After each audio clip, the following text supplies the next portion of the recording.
Tell you what we do now, Michael. Why don't we have a look at the Melbourne Storm and see how their season is going to play out in 2023? I'll tell you what's the first thing that strikes me about the Melbourne Storm, that if they all play, and the question mark is around Pappenhausen and the return.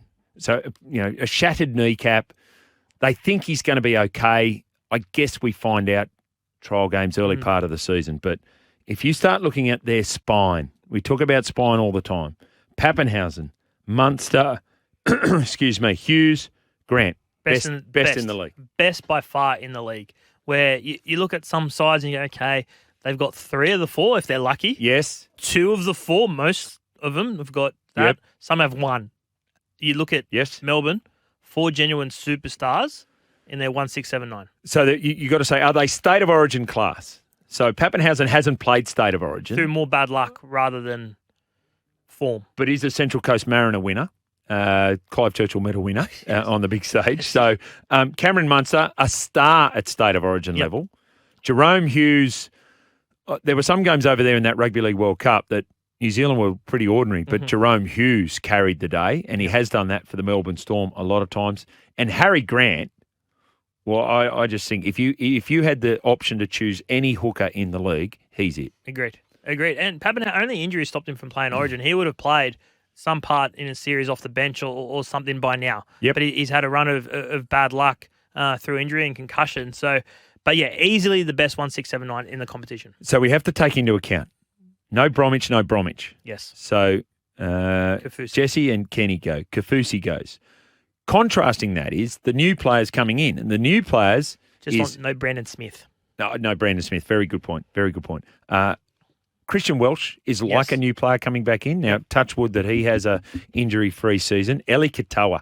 I look at Eli Katoa, and is anyone going to be surprised if he goes down there to the Melbourne Storm and has clearly his best season by a mile? He's such a Melbourne sign-in. When you look at the potential that he's got and the glimpses that we've seen in first grade, and for whatever reason, he hasn't been able to put it together at the Warriors, but he's a guy that I think could become a vital member of that squad. I just like him as a player, and now that he's in that Melbourne system, I think he could be a starter for them round 1. Well, that's the other thing. So Tarek Sims is another one who's a state of origin player, and he's gone down there, I won't say for an opportunity, but there was at one stage, and I know it's a long time ago now, but Tarek Sims, before he broke his leg all those times, he was going to be Gordon Tallis. And it's for whatever, he's had a very good career. Yes. But again, you look at Craig Bellamy and you go, well, he'll unlock whatever. And that's the thing. How is this Craig Bellamy's last year? I know it's going to be his last year for the last 4 years, but is this Craig Bellamy's last year? As you said, Jimmy, it's been every year. The only difference is that he'll be at the Storm or nowhere, where before, he's had drawn out contract negotiations in the past and probably escaped a little bit of criticism for the way every year it sort of comes to a head and gets drawn out. But I think he probably has at least 2 years. I think he's got 2 years left in him. With this spine, it was very important, I think, for Melbourne to go, well, this is your 1, this is your 6, this is your 7, this is your 9. They've signed Christian Welsh long time, Xavier Coates long term.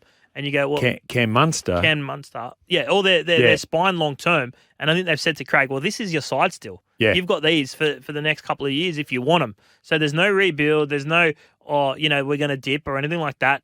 You've got the team here to win you another comp. And that's the thing too. So Cameron Munster signs long term and you go, well, how did they get him across the line? What came first, the chicken or the egg? Yeah. Hey, Craig's going to be around for another couple of years. And then the other thing that you're talking about when you talk to Craig, and that is Craig win a premiership without one of the big 3. That's the thing that is, he's clearly an extraordinary coach. Whichever metric you use to measure this, in the history of the game, in my mind, he's a top 3 coach in the history of the game. Yep, agreed. And we touched on the recruitment of the Dolphins the other day, and you look at the Bromwich brothers and Kafusi, and we said, well, if you're Melbourne, you're selling them at the right time. Yep. So there's going to be a leadership void there, no doubt, but that's what Tarek Sims will come and provide.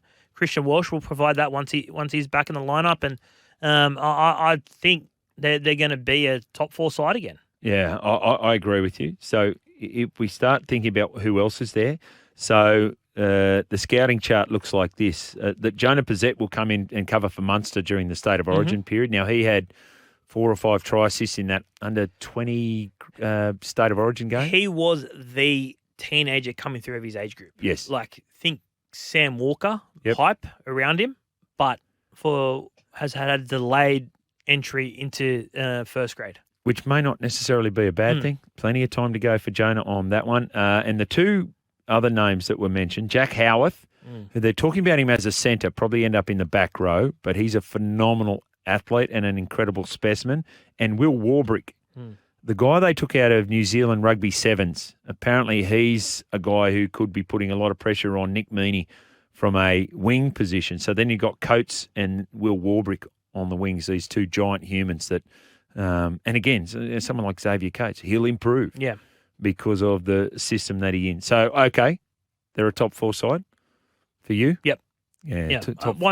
As soon as we get a clear indication of Pappenhausen's fitness levels and how long he's going to be, if he misses a couple of weeks, that's fine. But if he's back come fire in round 1 or in the early part of the year, I can't see how that Melbourne Storm can finish anything but a top 4 with that spine. Is there any time, I reckon there were games during the 2022 season when I looked at some Melbourne performances, and the one that sticks in my mind is against the Sharks at Shark Park. And it was the time that Brandon Smith called the referee a cheat and was suspended. It was the worst performance I've seen from him. There were just cracks. Unravelled. Completely unravelled. And defensively, they were poor. They're never poor defensively. They were really poor defensively. So you just, that one, I think about that game and think, well, why was that? You know, was there something happening in the group, or was there a distraction there? And, that might have been player-led. It might have been from a coaching staff point of view. I don't know. But it just felt that was the most un-Melbourne-like performance I think I've ever seen. But I agree. I think they're a top 4 side again. So